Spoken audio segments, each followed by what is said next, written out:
Video में हम एक ऐसे कंट्री को एनालिसिस करेंगे जो कंट्री कच्चे तेल का सबसे बड़ा एक्सपोर्टर होने के बावजूद आज एक एक दाने को मोहताज है। हाँ जी, जिस कंट्री में 7 miss universe, 6 miss world, 8 miss international और 1 मिस अर्थ चुनी जाती है, वो कंट्री आज एक एक दाने को मोहताज है। आदमी आदमी को खाने पर तुला हुआ है भाई, आदमी आदमी को खाने पर तुला हुआ है। हाँ जी, मैं उसी वेनेजुएला की बात कर रहा हूँ जिसकी अभी इकोनॉमी, जो इसकी अर्थव्यवस्था अभी इतने बुरे तरीके से गिर गई है कि वहाँ के लोगों को 72 घंटे लाइन में खड़े रहने के बावजूद भी राशन नहीं मिल रहा है, दवाइयाँ ख़त्म हो गई हैं।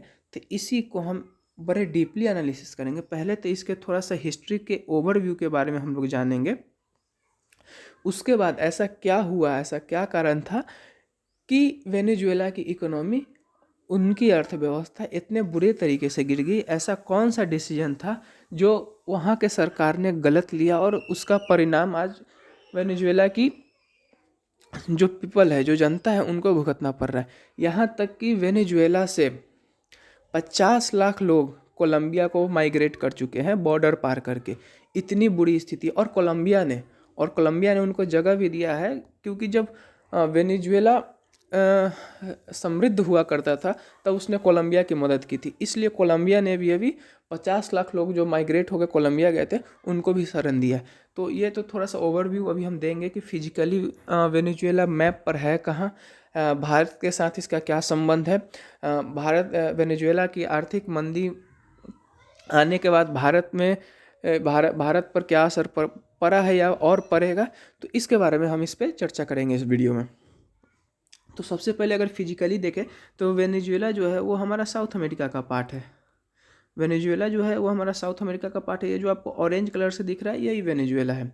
अगर थोड़ा सा और अगर इसकी डीप हिस्ट्री को देखें तो वेनेजुएला में 1522 ईस्वी में स्पेन यहाँ पर आया था, स्पेन, और इसने वेनेजुएला का जमकर शोषण किया। मतलब शोषण किया या इस पर आधिपत्य जमा लिया आप कह सकते हो, लेकिन इससे वेनेजुएला को कुछ ज़्यादा फर्क पड़ा नहीं। लेकिन यहाँ के लोगों ने 1821 के बाद स्वतंत्रता के लिए अपनी लड़ाई लड़ी और 1930 में जाकर यहाँ के लोग स्वतंत्र हो गए। वेनेजुएला एक स्वतंत्र राष्ट्र बन गया। उसके बाद अब बता दें कि वेनेजुएला के भारत से क्या संबंध है। जैसा कि मैंने बोला था कि वेनेजुएला सबसे बड़ा एक्सपोर्टर है तेल का। यहाँ से जितने भी बड़े बड़े कंट्री है तेल यहीं से लेते हैं। आप अमेरिका ले लो, आप इंडिया ले लो, सब लोग यहीं से तेल लेते हैं। तेल अरेबियन जो कंट्री है वहाँ से भी हमको मिलती है। ये आपका जो ये हो गया सऊदी अरेबिया, यूएई, इराक, ये लोग भी तेल एक्सपोर्ट करते हैं। लेकिन भारत सबसे ज़्यादा वेनेजुएला से तेल एक्सपोर्ट कराता है। क्यों कराता है, हम मैप के थ्रू आपको समझाने का प्रयास करते हैं। आप यहाँ पे देखिए, ये जो हमारा जो है ये अरेबियन है, इराक, सऊदी, यूएई, तेल ये लोग भी एक्सपोर्ट करते हैं। तेल यहाँ से भी भारत लेता है या दूसरे कंट्री भी लेते हैं, लेकिन सबसे ज़्यादा वेनेजुएला से लेते हैं, क्योंकि वेनेजुएला से तेल सस्ता पड़ता है। कितना सस्ता पड़ता है हम बता रहे हैं आपको। आप एक बार वर्ल्ड मैप का पूरा ओवरव्यू देखेंगे तो ये जो इंडिया है, हमारा इंडिया यहाँ पे है, और ये जो सऊदी अरेबिया है, सऊदी अरेबिया, इराक, यूएई, ये यहाँ पे है, और वेनेजुएला यहाँ पे है। वेनेजुएला आपका यहाँ पे है। यहाँ से यहाँ का सऊदी अरब, इराक या जो भी कंट्री है वहाँ से इंडिया का जो डिस्टेंस है वो आप देख सकते हैं। आप कंपेयर करिए कि दूरी, और उसके बाद वेनेजुएला की जो दूरी है वो आप कंपेयर करके देखिए कि वेनेजुएला काफ़ी दूर है इंडिया से, फिर भी इंडिया वेनेजुएला से ही तेल लेता है। क्यों? क्योंकि यहाँ पर तेल सस्ता मिलता है। अमेरिका भी इसी से लेता है। तो हम आपको बता दें कि जब इंडिया वेनेजुएला से तेल लेता है तो वेनेजुएला में इनको 67 पैसे प्रति लीटर, 67 पैसे पर लीटर इनको तेल वेनेजुएला में मिलता है, और इंडिया में आते आते वो 1.5 रुपये के आसपास वो हो जाता है। तो इतनी सस्ती तेल है वेनेजुएला में। और वही जो ये अरेबियन आपकी कंट्री दिख रही है, सऊदी, इराक, यहाँ पे तेल महंगे मिलते हैं। यही कारण है कि इंडिया वेनेजुएला से तेल लेता है। तो ये तो थोड़ा ओवरव्यू हो गया। और थोड़ा सा और एक हिस्ट्री के बारे में अगर समझें तो मैंने पहले भी बताया था कि ये सुंदरियों का देश कहा जाता है। 5 बार मिस यूनिवर्स, 5 बार मिस वर्ल्ड, 5 मिस इंटरनेशनल और 1 बार मिस अर्थ। 7, 6, 8, एक जो आप डाटा देख रहे हैं, 7 miss universe, 6 miss world, 8 miss international और 1 मिस अर्थ यहाँ से चुनी गई हैं। फिर भी इनकी अर्थव्यवस्था बहुत बुरे तरीके से 2015 के बाद बिगड़ गई है। और उसी बिगड़ते हालात पर हम लोग एक एनालिसिस, शॉर्ट एनालिसिस करेंगे। और काफ़ी ये मतलब बार बार एग्जाम में भी पूछा जाता है वेनेजुएला के बारे में, क्योंकि ये बहुत चर्चा का विषय है और बहुत हाईलाइटेड विषय है, सब्जेक्ट है कि वेनेजुएला का जो अभी आर्थिक स्थिति, क्योंकि इसके कारण भारत पर भी गहरा असर पड़ा है, राइट, तेल के दामों में। आगे हम इस पर चर्चा करेंगे। तो हम अपने पेज को आगे बढ़ाते हैं तो वहाँ पर आपको ये देखेंगे साइमन बोलीवर। जो साइमन बोलीवर थे यहाँ के फर्स्ट प्रेसिडेंट, वेनेजुएला के फर्स्ट प्रेसिडेंट थे, तो 1930 में।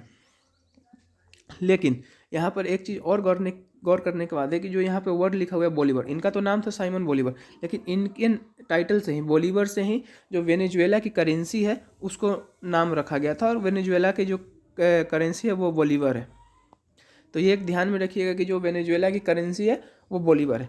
तो इनके बारे में ज़्यादा जानना नहीं है, बस एक ओवरव्यू के तौर पे हम आपको दे दिए। लेकिन अब जहाँ से वेनेजुएला का डिस्ट्रक्शन स्टार्ट होता है उस पार्ट को अब हम कवर करेंगे, और बड़ा ध्यान से, बड़े गौर से देखने की चीज़ है कि उस पार्ट में आखिर हुआ क्या था कि वेनेजुएला डिस्ट्रक्शन का शिकार हुआ, राइट। तो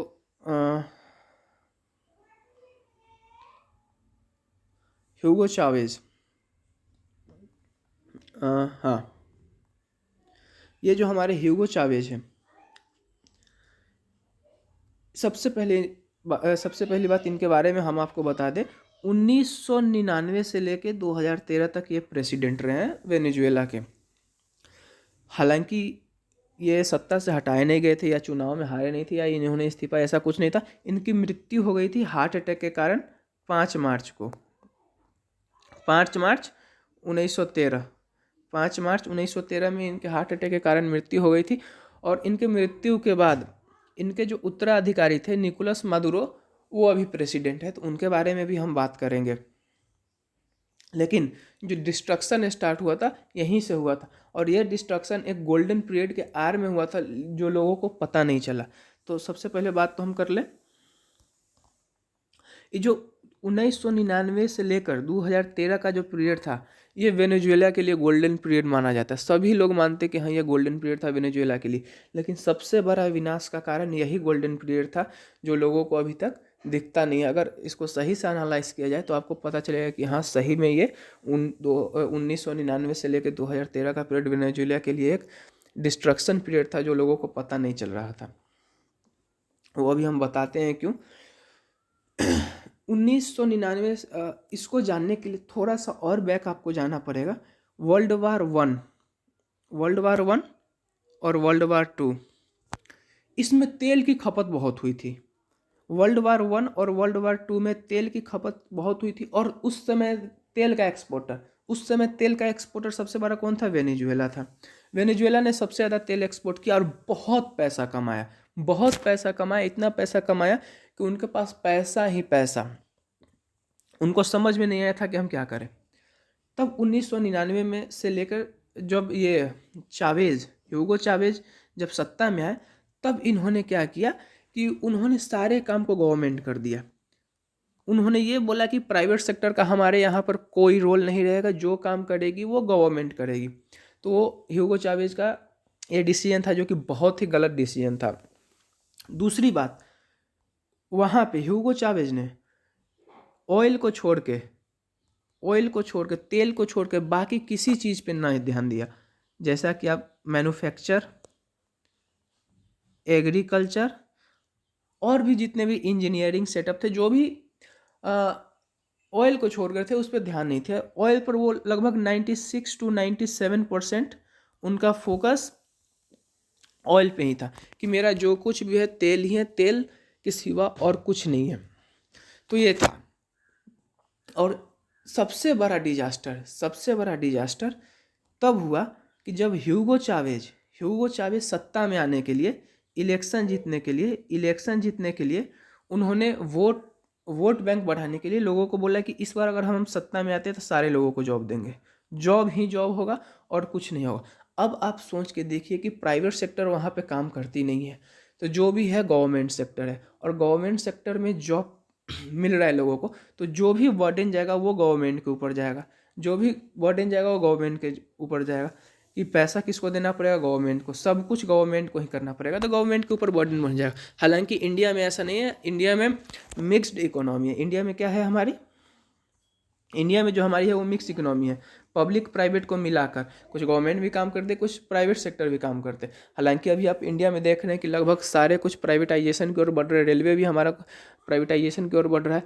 इससे सरकार को फ़ायदा ही है प्राइवेटाइजेशन, लोगों को भी फ़ायदा है। तो वो हम बाद में किसी अगले वीडियो में डिस्कस कर लेंगे कि ये क्या है। लेकिन अभी वेनेजुएला की बात कर रहे थे, तो वेनेजुएला में सब कुछ गवर्नमेंट था।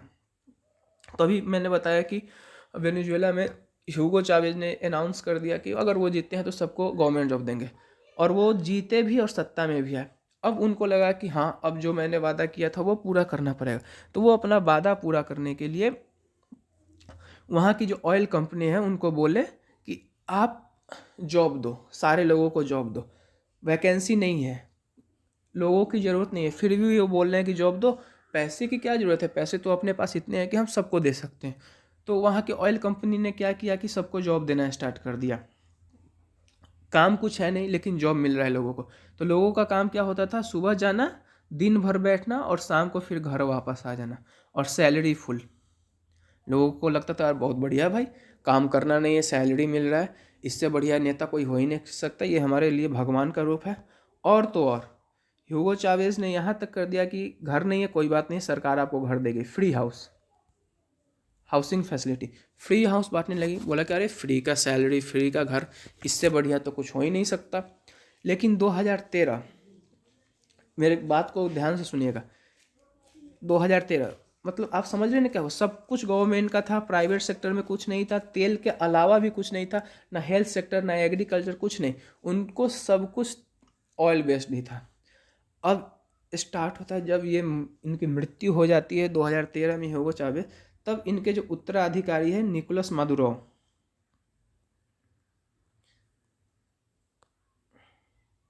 ये है निकोलस मादुरो, ह्यूगो चावेज के उत्तराधिकारी। उनके मृत्यु के बाद ये सत्ता में आए, और इनके सत्ता में आने के बाद, 2015 में तेल का भाव गिरा, और जब तेल का भाव गिरा तो इनकी इकोनॉमी ऐसी गिरी कि अभी तक नहीं उठ पाई है, अभी तक नहीं उठ पाई।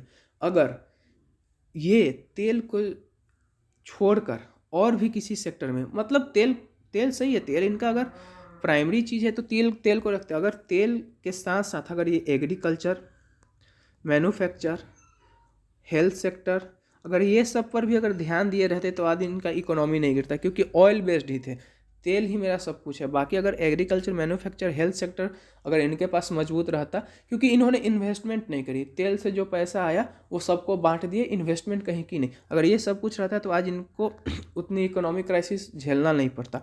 तो अभी भी लगता है, अभी भी अगर आप वेनेजुएला के आदमियों से पूछे, पीपल से पूछे, तो वेनेजुएला में अगर सबसे हेट किए जाने वाला पीपल है तो वो है निकोलस मादुरो। लेकिन उन लोगों को पता नहीं लगता है कि इसका जो डिजास्टर का जो कारण था वो चावेज था। लेकिन अभी भी ये सबसे हेटेड पीपल है वेनेजुएला में। क्यों? इसका एक कारण है कि अभी तेल का भाव गिर गया, तेल बिक नहीं रहा है वहाँ पे, तेल बिक नहीं रहा है, वो पैसे मिल नहीं रहे हैं वेनेजुएला को। तो उन्होंने तो जॉब दे रखा है, कंपनी चल नहीं रहे है, कंपनी चल नहीं रही है, लोगों जॉब में है, लोग अगर जॉब में है तो पैसा तो उनको चाहिए, सैलरी तो चाहिए, सैलरी तो उनको चाहिए, और सैलरी जब चाहिए, सैलरी जब चाहिए, सैलरी तो उनको चाहिए, तो उस सैलरी की भरपाई करने के लिए उनका जो खजाना था उसमें से वो पैसे दिए जा रहे हैं, पैसे दिए जा रहे हैं। एक वक्त आया कि पैसा सारा ख़त्म हो गया। अब पैसा ख़त्म हो गया तो सैलरी तो भाई सबको चाहिए।